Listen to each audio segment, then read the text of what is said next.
Hello, I'm Ron Moore, and I'm a solution architect with Top-Down Consulting, certified in Essbase and planning. I'd like to thank everybody for joining today, and also thank ODTUG for giving me the opportunity to do this webcast. Before we get started, I just want to point out Kscope 16. Most of you probably already know about Kscope, but if you don't, you should. In my opinion, this is the single best thing you can do as professional development in the Hyperion world. It's the most cost-effective thing you can do. It's about half the cost of public training. If you look at the prices of most Oracle public training and compare it to ODTUG, you'll find, or Kscope, it's about half the cost per day. And more important than that, you're not going to find this list of topics anywhere except at Kscope, because all the best and brightest in the Hyperion world are presenting at Kscope. So once you get past probably the boot camp stage or so, this is the single best professional development thing you can do. So I hope to see you all there in June.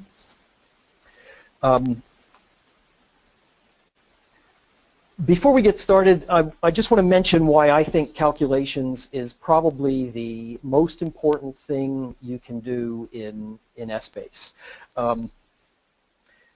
It's probably the easiest way to add ROI.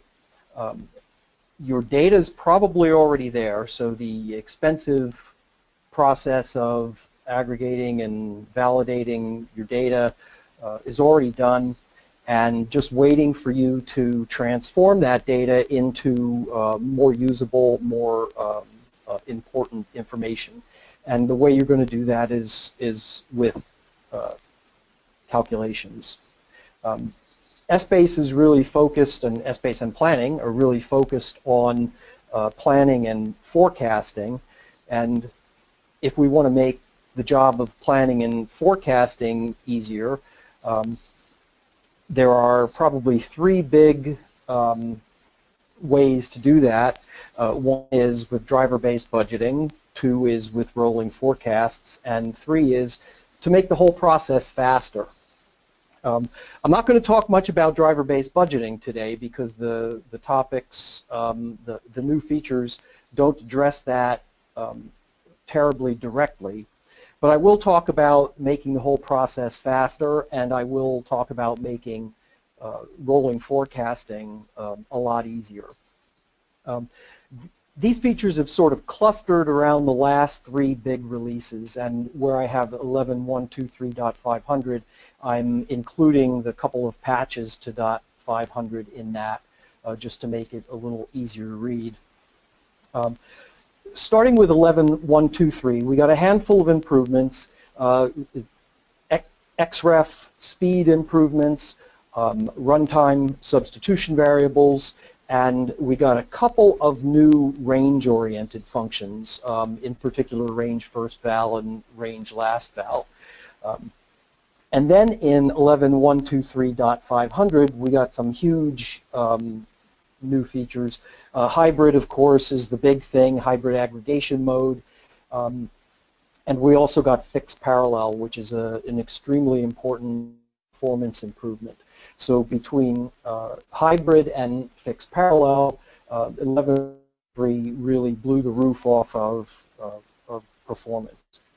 Then in 11.124, we got a couple of important things. Hybrid functions were extended from a handful of functions to well over 100 new functions added to hybrid compatible functions. And then jumping down to the range list and rel x range. These are two features that make it a lot easier to do rolling forecasts. So between things like hybrid and fixed parallel, which have dramatically improved performance, and things like rel xrange and the xrange list, which make it a lot easier to do rolling forecasts. We've really got some great new features in this last bunch of versions. So let's take a look. Let's start with runtime substitution variables, because they're probably the easiest of the set. So they're just substitution variables, but they're substitution variables that you can control directly in a calc script. You can use them just like you would substitution variables with the ampersand, etc. And you probably know that that substitution variables have 3 layers of precedence, and that is server level precedence, application level precedence, and database level precedence. That's in reverse order of highest precedence. So, for example, database level precedence will override a server level substitution variable of the same name. So now with runtime substitution variables have the highest precedence. So they'll overwrite or override database level substitution variables. So one of the big questions in changing substitution variables in the past was, what if somebody else is already running a calc script that's initialized a substitution variable? Well, in this case, the runtime substitution variable is going to guarantee you the highest precedence.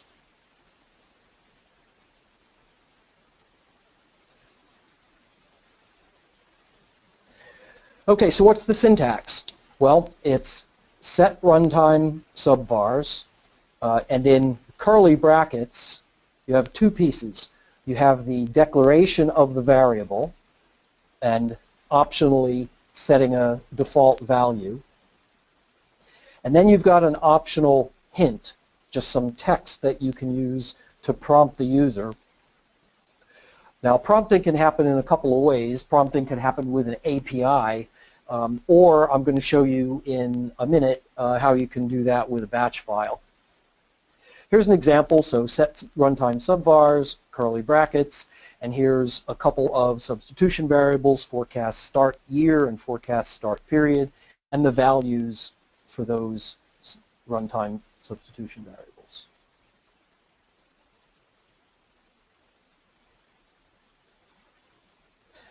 Here's a little sample code that uses those 2, and we've been over this already. The interesting part of this is where we're actually using the substitution variables, and this is some code that I use to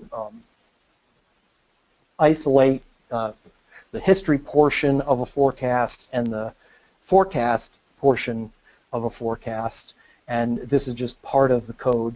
You can see up here for history periods, we're going to set forecast equal to actual, just copy over the forecast data, or rather copy over the actual data into forecast.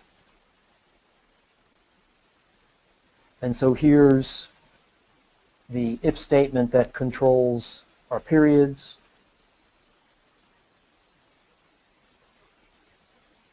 And then down here in the else, we'd reverse that. So we use the runtime substitution variables just like regular substitution variables, except we can initialize them right in the calc script. We also got some new MaxL grammar, the with runtime subvars component. So we'll do execute calculation, give it our, goes down here, execute calculation, application, database, and calculation script name. So we add the with runtime subvars, and then in quotes, initialize the 2 runtime substitution variables. And so that allows us to kick off a MaxL script while initializing the substitution variables.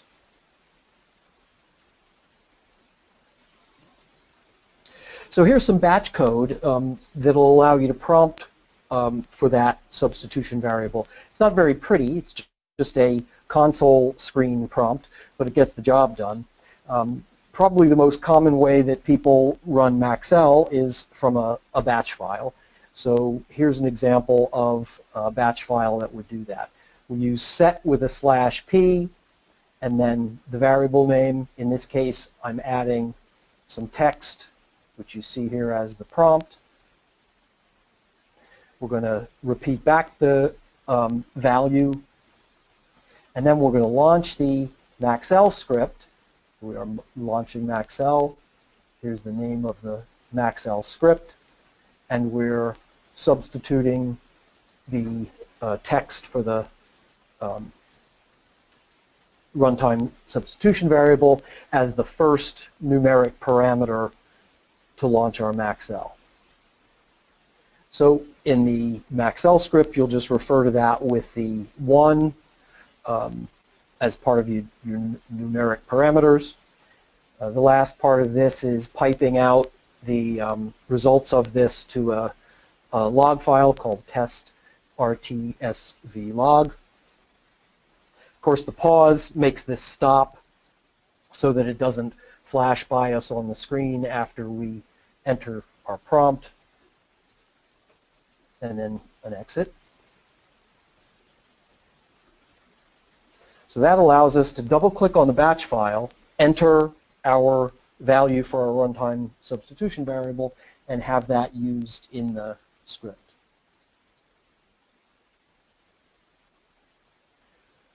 Okay, moving on to some of the performance-oriented new features. Fixed parallel and hybrid are certainly the two biggest. Fixed parallel lets you control parallel calculation using a number of threads and a member list. And we'll look at the syntax in a minute.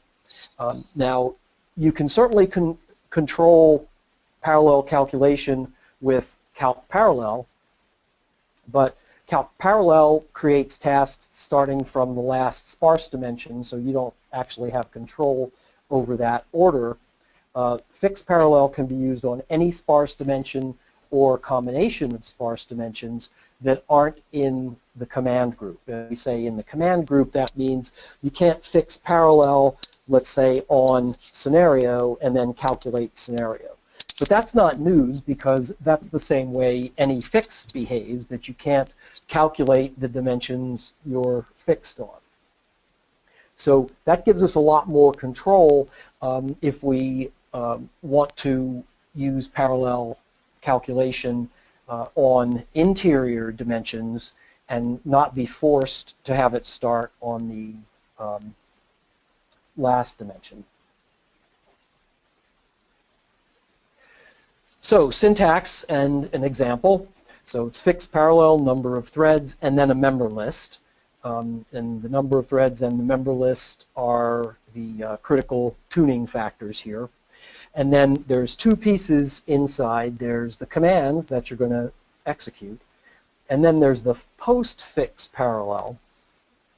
And in this case, you see the var name and accumulate var because you're breaking your calculation up into a number of tasks. It's possible that you would end that with a number of separate variables. Let's say you broke it up into 4 tasks. You could have aggregated up into 4 numbers that now you need to accumulate into one number. Let's do a simple example, and we're going to not use the post-fix parallel. But in this case, we're going to do a fixed parallel with 3 threads, and in my outline I've got 8 scenarios. I've got actual and budget, and then forecast 1 through 6. And that's going to give us 8 tasks, and we're just going to calculate, we're going to calc dim market and product. So it's a simple AG, and using 3 threads on 8 tasks. A few guidelines. It requires a fair amount of overhead. It was actually pretty interesting that I had to get to a database of well over a gig before I started getting any good results with fixed parallel at all. And I say any good results. Fixes were faster than fixed parallel, and we'll see that in some of the notes on this in a minute. It's also sensitive to the calculator cache.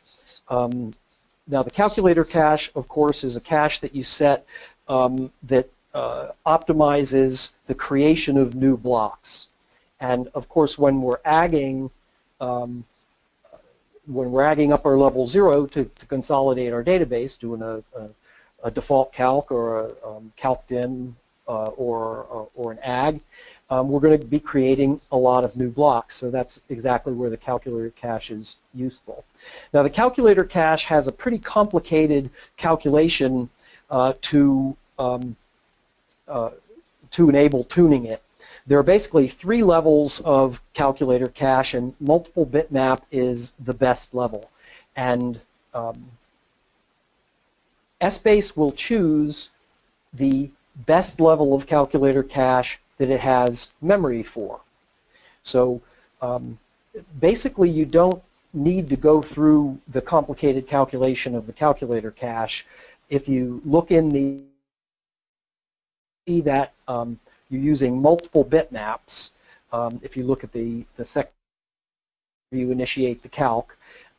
If you're using multiple bitmaps, and then it'll give you a dimension, then that's as good as it's going to get. You don't need to add any RAM. If you're in single bitmap, then that means you should increase the calculator cache. So you can simplify the tuning of the calculator cache by just checking to see if you're in multiple bitmap mode in the log file. There's some restrictions. A handful there. There are no partition databases, only text output if you use the data export command. You can't control the order in which the tasks are completed, so they can't be interdependent tasks where you have to calculate A, B, C, and D in a particular order, because these tasks are going to operate in the order that Essbase chooses. So you're really, things like agging up your level zeros. By ag, I mean not the ag command, but the process of aggregating the database. So calc default or a calc dim or ag command all qualify. So the vast majority of the math that you're going to do in that is simply adding. So this is going to be a slam dunk for fixed parallel. Doesn't include exclude or the exclude, end exclude block. These are not, the control of the order is probably the only real important restriction there. Partitions are important, but you can live without them in most cases.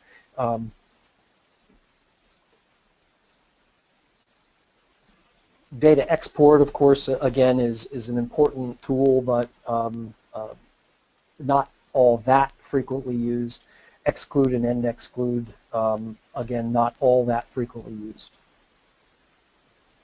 So recommended uses, and I note that this comes straight from the technical reference because I didn't test all of these. But recommended uses include temporary variables, data copy, data export, clear block, xref and xwrite, exporting regions, and a general statement where calc parallel does not meet your needs. So, some benchmarks.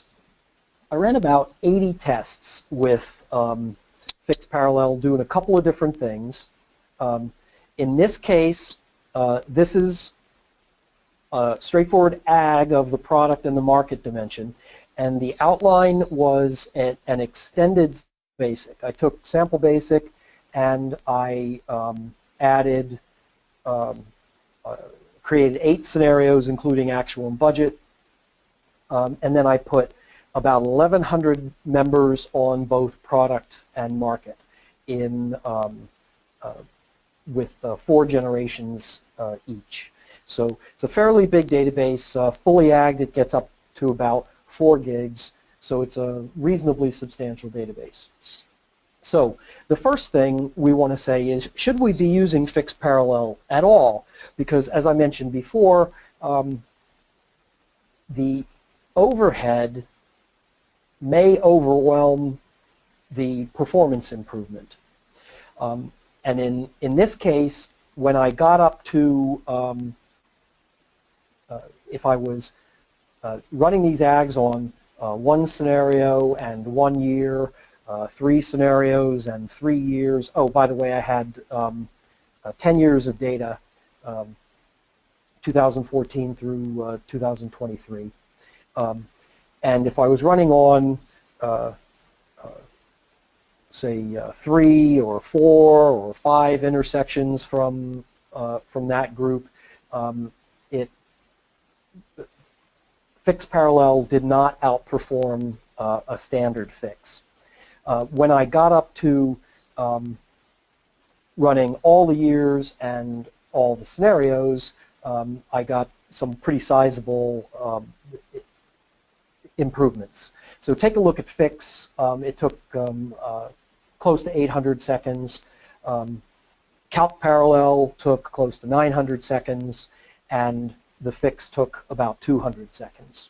So something like 20 or 25% of the calc parallel time.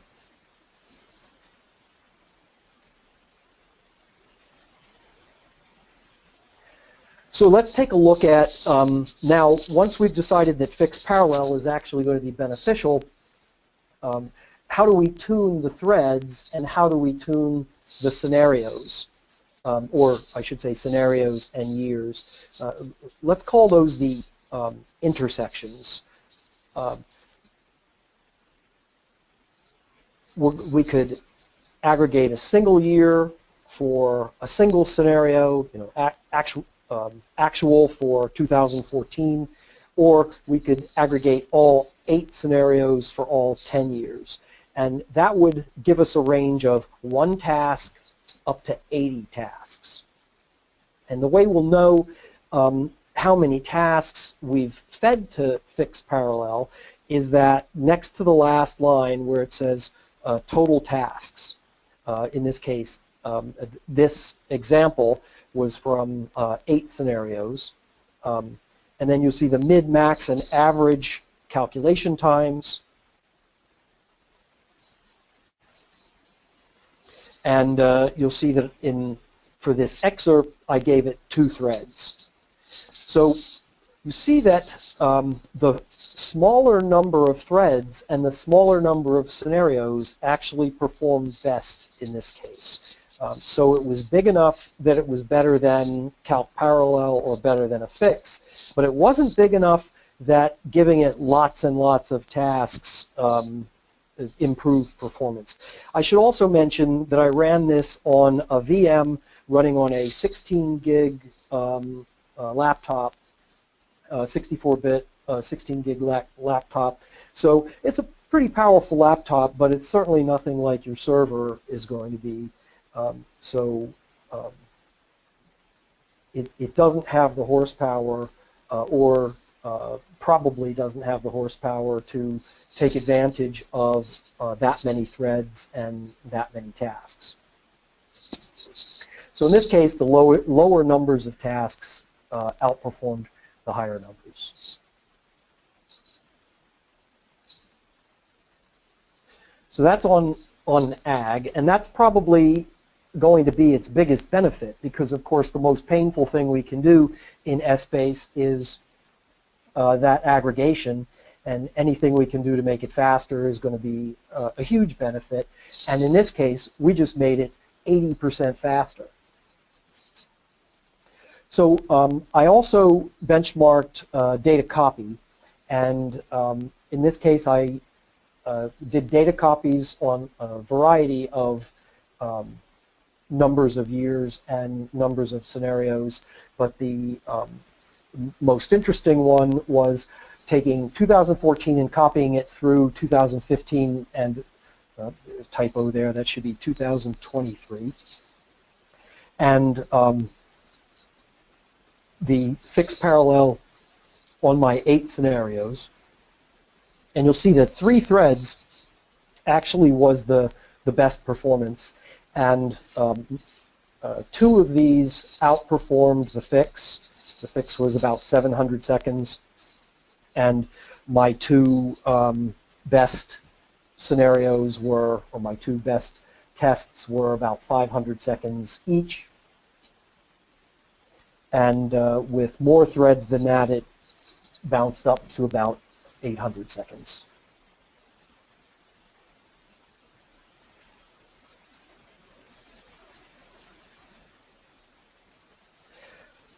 Okay, a little bit about hybrid aggregation. And of course, hybrid aggregation is the big news of the last 5 or 10 years with Essbase.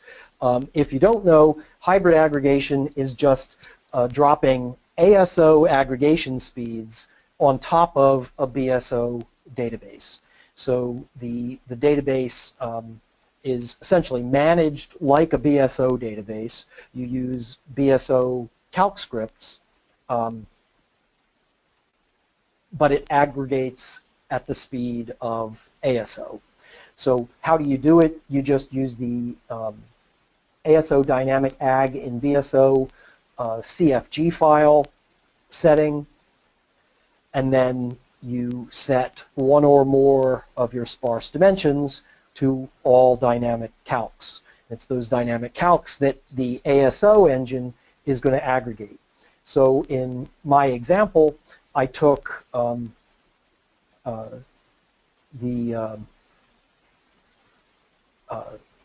sample basic and just made all the product and market roll-ups dynamic.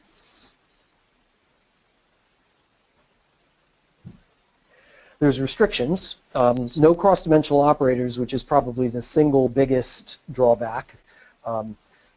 There are lots of Essbase databases that you can get away without cross-dimensional operators, but probably not more than 10 or 15%. So needs a workaround for that. Some functions are not supported. If you look at the Database Administrator's Guide, where there's a section on what functions are supported and which ones aren't, you'll see that there's only about, probably less than 20 functions out of 170 or 180 that aren't supported. So the vast majority of the functions are supported. In addition, the database doesn't fall over and die if the function isn't supported. It'll just fire in BSO mode. It won't fire in ASO mode. So your performance may slow down on those upper level queries. Attribute calc's not supported, and you can't mix 2-pass and single-pass calculations in the same query. It's unusual that a calculation that works in single-pass will not work in 2-pass. It can happen, but it's unusual. So we can probably reduce the occurrence of that one as well.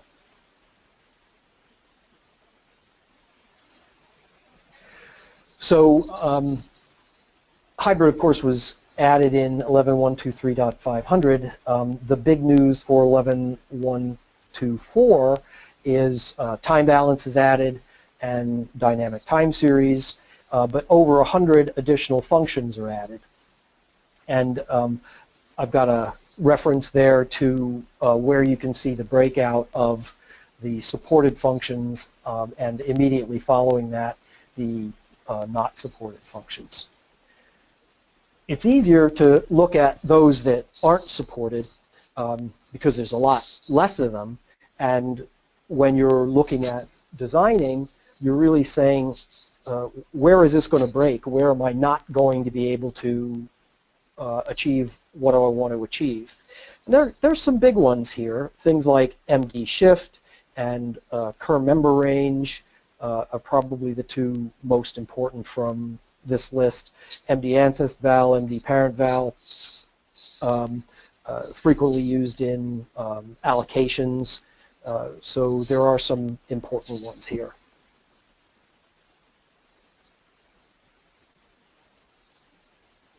So the question is not, is this ready to use? The question is, where can we use it today? So I'm going to take the perspective of what can we do with hybrid. So first question is, two-pass calcs work, and that's probably 80% of Essbase databases are going to use two-pass calcs, and a large number of Essbase databases never do anything more complicated than that. So two-pass calcs work, and if you take a look at the log file, you'll see this is a piece of the log file message, and here it says hybrid aggregation mode enabled. So that tells us that this was firing in hybrid aggregation mode. Let's take a look at a moving average calculation, and in this case I've got sales, which is going to be my input to the moving average, and I've got my average dynamic calc, and we see that we don't have any errors either in my level 0, and of course this is a moving average using a 3 periods. So if I've got to start that on the 3rd period because I don't have enough data for a proper number before that. So you see that my level 0 works. It turns out that my upper level works also, but that's just because this is a straightforward addition. The math just works that way. If we look in our log file, we'll see that hybrid aggregation mode was disabled for average DC due to it's a top-down formula. Okay, so it still works, and at least in this case, gave us the right numbers, though where we have more complex order issues, it might not give us the right numbers. Okay, so that's the couple of biggest performance new features. Let's move on to our rolling forecast new features. So X-range and X-range list are the big news. X-range is not new. It's been around for quite a few versions. But the big news is that many additional new, I think a couple of dozen functions are now supported by X-range and X-range list. So what is X-range anyway? Well, it addresses multiple dimensions as a single dimension. It's similar to range list, which is an older parameter, but range list is restricted to a single dimension. So this lets us do rolling calculations very easily. No more MD shift, or we can drastically reduce our usage of MD shift. The obvious example of this is our year total dimension with our months and our all years dimension, and it's always a big pain when you're in January or February or March, if you're doing a 3 or 4 month moving average, to have to go back and grab some values from the previous year. So you don't need to do that anymore with X-range and X-range list. So what's the syntax? Pretty simple syntax. It can handle a single dimension or it can handle multiple dimensions. So this is really too simple to get a good view of. So let's look at a little bit more complex example. We're going to calculate a moving average here. And, I'm sorry, this isn't a moving average. We're going to calculate an average here. skip none. We're going to calculate an average of sales. We're going to use 3 values, and we're going to calculate from, you know, I think that 3 is an error, because this is going to average the entire range. We will see a moving average in a couple of minutes. But back to what the X range does, the X range takes the years and the months and extends that into one big long time continuum, starting with January 2013 and ending with December 2017. This code, without that error, would just average that whole time period. We would need to go back to something like our moving function that we saw before to get the moving average.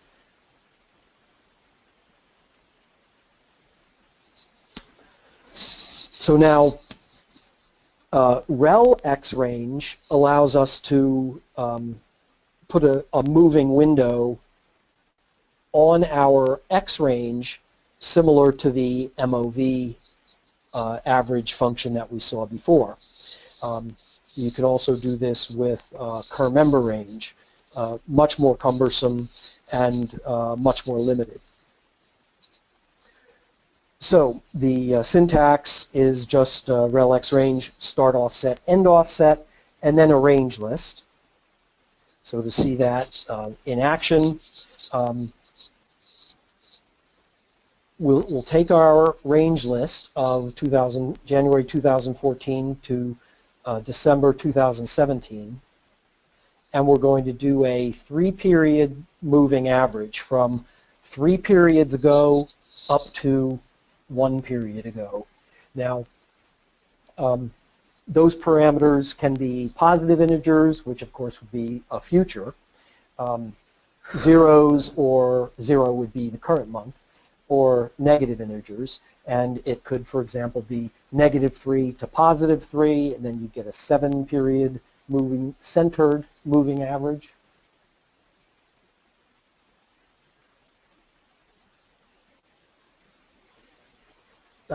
Before I go into the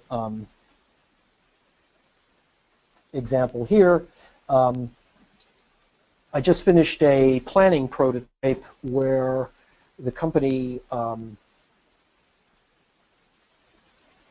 gave the users their choice of the number of months for the weighted average and then a growth rate, and the forecasts were, at least the revenue forecasts, were largely done as a growth rate on top of that variable moving average.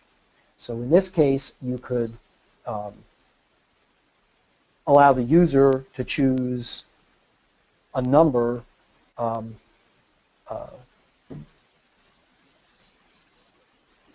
that would a number for the start offset, a number for the end offset, and I'll show you an example of something similar to that in a minute. And so they could pick their moving average range.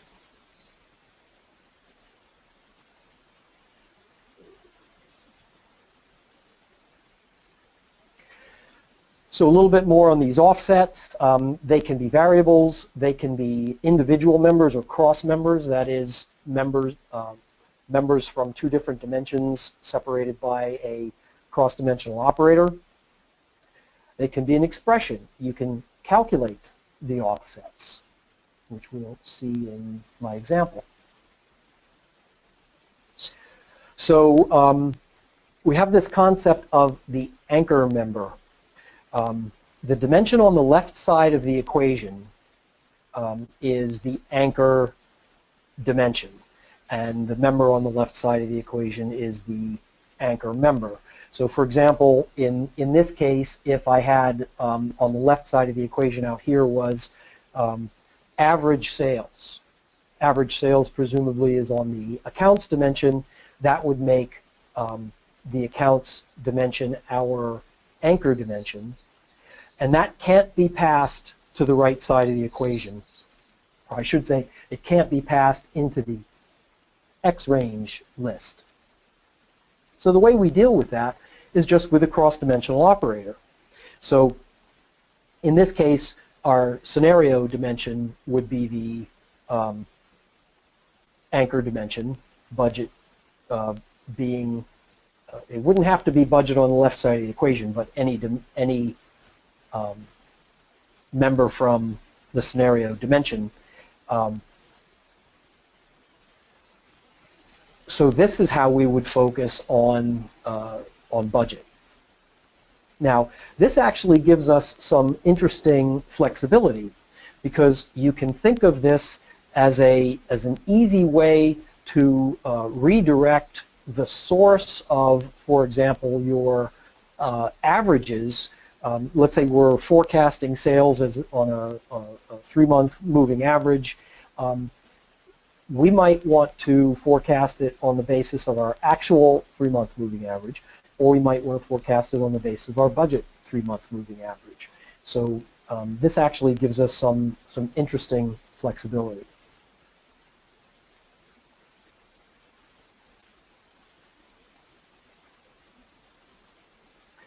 Okay, and here's some sample code. I think it might be easier if we actually go to EAS.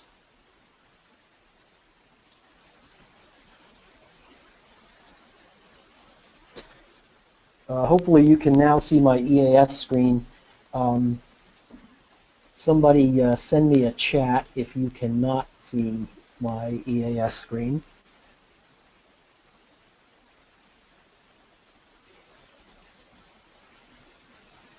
And let's make this a little bigger.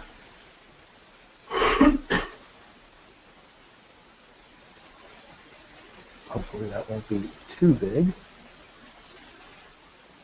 Okay, so hopefully that's relatively easy to see. So this combines a couple of different things that we've seen. We're going to start by initializing our forecast start year to be 2016. In most cases, you're also going to initialize forecast start period, but I wanted to keep the example a little simpler. We're going to fix on the inclusive right siblings of our forecast start year. So what that's going to mean is the right siblings of 2016 are, of course, all the future years, and if it's inclusive, you're going to get 2016 as well. So we do a couple different things here. This would not be a normal single calc script. I'm demonstrating a couple of different operations in the same calc script.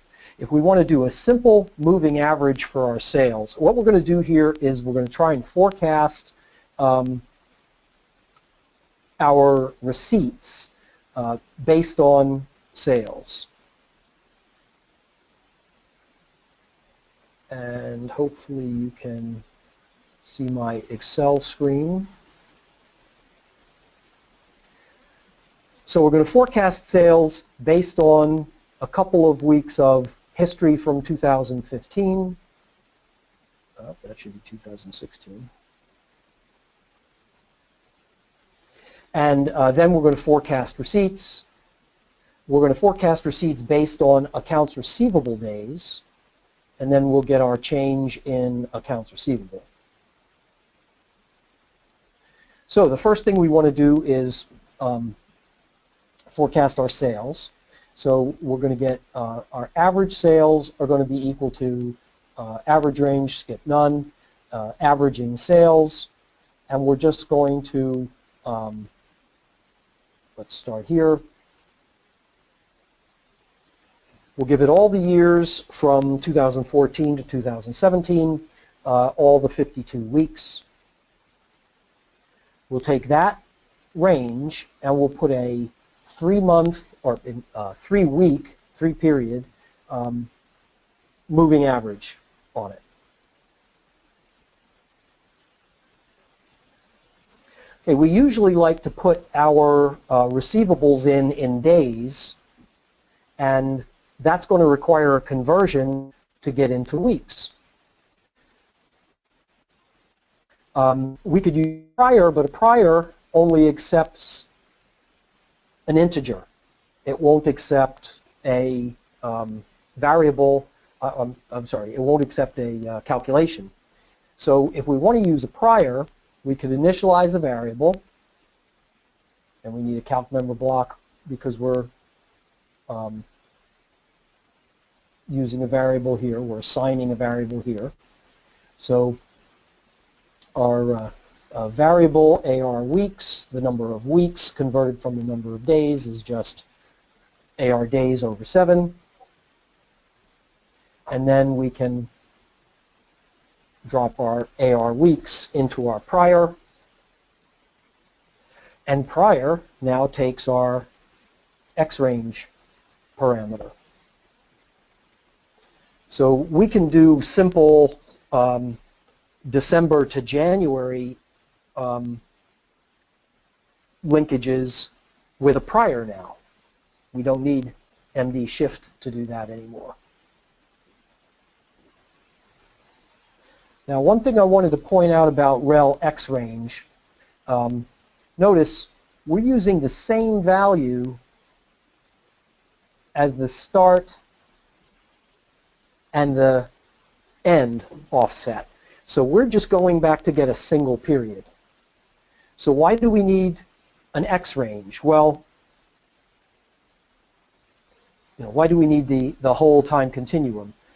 If I do this, if I use a rel X-range without a function around it, it fails.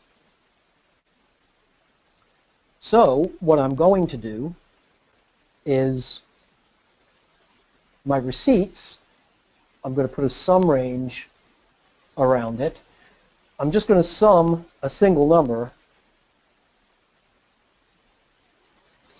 which is the number of weeks, you notice with a minus sign, so it's lagged a certain number of weeks.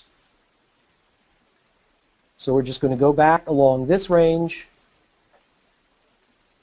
that number of weeks, get the sales value, that's going to be our receipts,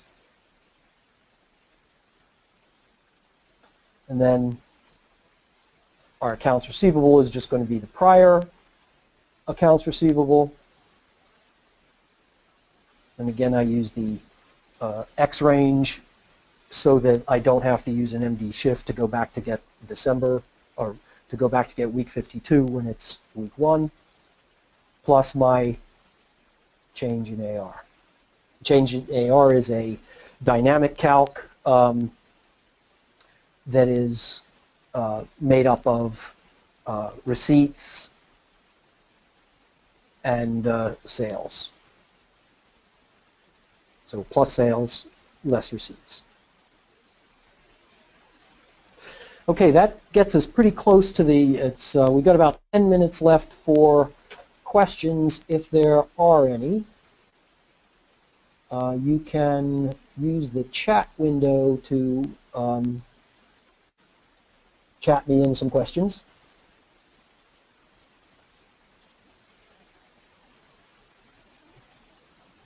Ron, there is one question in the chat box right now.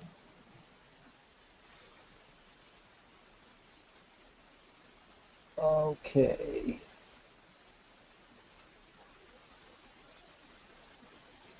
Will the hybrid mode work with planning workforce or planning or PFP? Would you recommend to enable hybrid mode and ASO in planning together? I can't say, well, this is still in, I'll say experimental stage. Planning databases generally have lots more things like cross-dimensional operators than some Essbase databases. Some Essbase databases are quite a bit simpler than the average planning database. So I can't say that I would routinely enable hybrid mode in planning. I would probably, well, first, I'd look at my calculations and see if they were simple enough. That may be a little difficult because you can't always tell up front how you're going to implement every calculation. So I think I would probably build it without hybrid, maybe copy that database to an Essbase database, test it, and I say that just because it's easier than creating another hybrid instance, or rather another planning instance. Test it, see if the calcs work, and then enable hybrid. It's easy to enable, easy to disable, so it's not a lot of work to do so. Will hybrid mode work with workforce planning or PFP, which I think is project financial planning, right? I know of no reason why it wouldn't work on either one of those. They're simply additional plan types. So I can't give you a reason why it would not.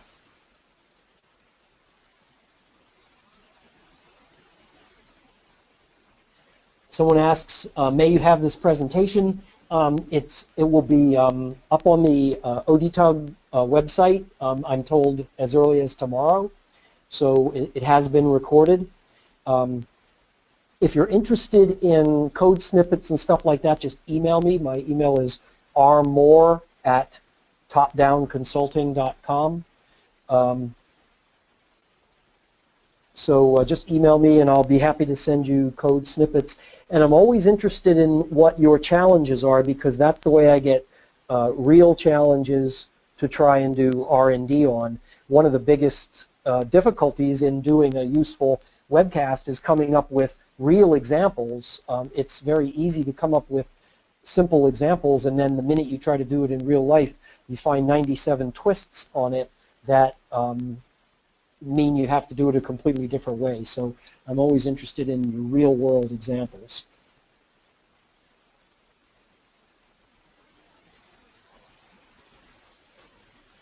Another question on the recording. It will be on the ODTUG site tomorrow.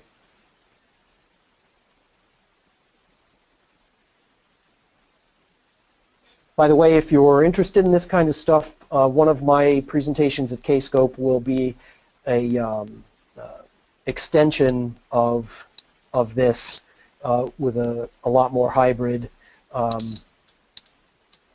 in particular.